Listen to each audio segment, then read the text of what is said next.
In my experience, we religious people have a real tendency to focus on guilt and the negation of regret. Guilt and regret are very, very different.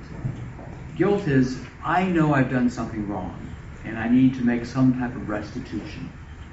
And indeed, there's a real place for that, and religion at its best can help us in that. In terms of what we would call healthy guilt. We can slip into neurotic guilt. Neurotic guilt or false guilt is when I need to continue to punish myself because I can't forgive myself, or I really don't believe God can forgive me. So we hold ourselves, we over-identify ourselves with what we've done. Regret's very different. Regret is, I'm really sorry that happened. It doesn't even have to involve us.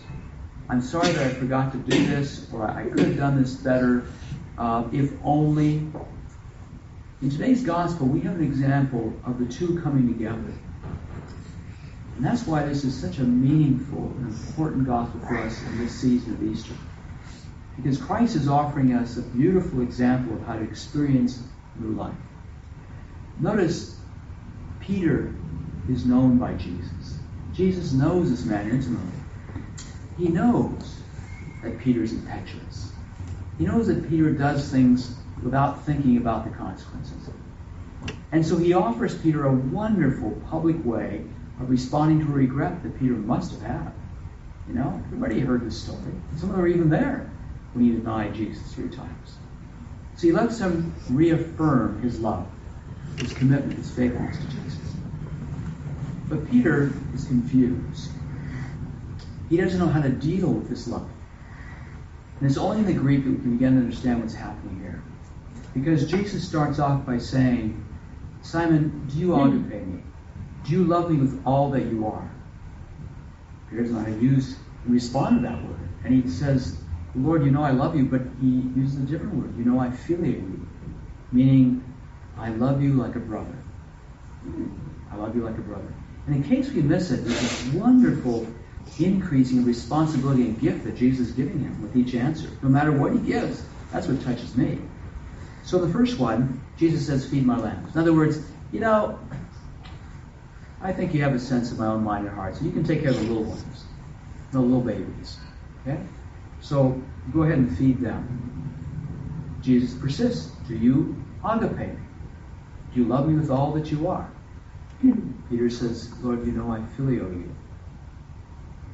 And even though he responds differently, Jesus says to him, tend my sheep.